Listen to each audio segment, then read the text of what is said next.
नमस्कार दोस्तों, आप सबको नवमी की बहुत बहुत शुभकामनाएं। तो नवमी के माता रानी के आशीर्वाद से हमने भी नवमी का पूजन किया, आप लोगों ने भी किया होगा और बहुत ही सकुशल सारा कार्य किया होगा। तो सबसे पहले तो मैं आप सबका स्वागत करता हूं अपने चैनल सिलकोटी फैमिली ब्लॉग्स में। और मैं आप लोगों के लिए बहुत अच्छी खबर लेके आया हूँ नवमी के दिन, तो आप लोगों को बहुत अच्छा लगेगा। सबसे पहले तो मैं बताना चाहता हूँ कि लॉकडाउन के अंदर इतने मतलब बहुत सारी प्रॉब्लम्स हुई थी लोगों को, और आपको भी पता होगा कि जो बैंक के रेट्स से, एफडी के रेट से बहुत डाउन हो गए थे। इवन जो सेविंग बैंक के जो रेट्स रहते हैं नॉर्मल, उसके भी रेट डाउन हो गए थे, बहुत ज़्यादा ही डाउन हो गए थे। सो दोस्तों, आप सबको मैं बताना चाहता हूँ कि एफडी के रेट्स ऑब्वियसली डाउन हो गए थे लॉकडाउन के टाइम पे। और अब से तब से कोई भी अगर आप एफडी करते थे तो आपको मैक्सिमम आपको 5, 4.5, 5% तक भी आ गए थे एफडी के रेट्स। लेकिन एक बहुत अच्छी न्यूज़ है आप लोगों के लिए, जो उस टाइम पे मैं एक चीज़ बताना चाहता हूँ कि उस टाइम पे जो लोगों ने इन्वेस्ट किया, स्टॉक मार्केटिंग में किया, बहुत सारी चीज़ों में किया, कईयों को फ़ायदा भी हुआ, बहुतों को नुकसान भी हुआ। लेकिन क्या होता है कि अगर आप एफडी करते हैं अपने जो सेविंग्स हैं, तो वो कहीं ना कहीं आपके काम आता है, और ऑब्वियसली वो तो पैसा मिलता ही मिलता है, प्लस आपको ब्याज का पैसा भी मिलता है। लेकिन स्टॉक मार्केटिंग में अगर आप इधर उधर म्यूचुअल फंड में अगर लगाते हैं पैसा, तो हो सकता है डबल भी हो सकते हैं, और हो सकता है वो माइनस भी हो सकते हैं आपके, तो उसमें थोड़ा रिस्क बहुत रहता है। लेकिन एफडी के अंदर ऑब्वियसली अब मैं बताना चाहता हूँ कि गवर्नमेंट ने अब धीरे धीरे करके कोविड से हम उभर के ऑब्वियसली 100% उभर के आ चुके हैं।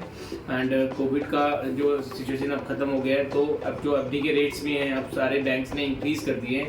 एंड फॉर स्पेशली जो हमारे सीनियर सिटीजन्स हैं उनके रेट्स तो बैंक ने आई थिंक अप टू 9% तक कर दिए हैं। तो अब बहुत ही अच्छा टाइम है इन्वेस्ट करने का, एफडी करने का, अपने पैसे को बैंक में डिपॉजिट करने का। जो पैसा है आपका वो भी सेव रहता है, प्लस आपको इंटरेस्ट भी मिलता है।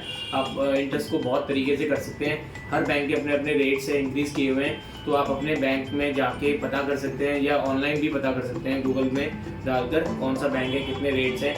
एंड फॉर सीनियर सिटीजन कितना है, उसमें एक ड्यूरेशन होती है, 1 साल, 2 साल, 3 साल, 5 साल, तो उसके अकॉर्डिंग यू कैन चूज़।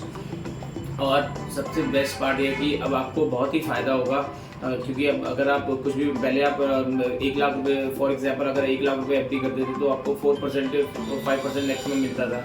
लेकिन अब धीरे धीरे इंक्रीज़ हो गया है, और ये अप टू 9% तक भी हो गया है। तो मतलब आपको मतलब मेरे हिसाब से बिटवीन 7.5 टू 8.5 तो आपका नॉर्मल जो इंडिविजुअल से उनके लिए रहेगा ही रहेगा।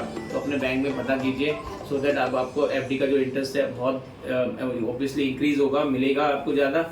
आप उसको मंथली भी स्कीम कर सकते हैं, एंड आप उसको क्वार्टरली भी कर सकते हैं, और आप at a time of maturity भी आप इसको आपके पास 3 ऑप्शंस होते हैं। तो आप ये तीनों में से you can choose any one of these options. And अगर आपको कोई भी आप कमेंट बॉक्स पे डाल सकते हैं अगर आपको कोई भी हेल्प चाहिए रिलेटेड टू ऑब्वियसली सबसे बेस्ट तरीका यही है कि आप बैंक्स में जाए, अपने जो भी आपका बैंक अकाउंट है वहाँ जाके पता कर सकते हैं अगर आपको कोई भी दिक्कत आती है। तो आजकल बहुत सारी सुविधाएं बैंक ने ऑनलाइन चीज़ें जब से हमारा हुआ है, तो डिजिटलाइजेशन के ज़माने से आप टाइम आ गया है, तो ऑब्वियसली अब तो ऑनलाइन आपके जितने भी बैंक से सारे ऑनलाइन है, और सारे ऑनलाइन ही आप एफडीज कर सकते हैं, आरडीज कर सकते हैं। तो बहुत अच्छे ऑप्शन है। अब रेट इंक्रीज हो गए, सबसे बड़ी खुशखबरी है। तो नवरात्रि के दिन दोस्तों आप भी करिए chill. Bye bye, take care, and please keep subscribing, watching our channel Silkoti family blogs. Bye bye, take care, thank you so much.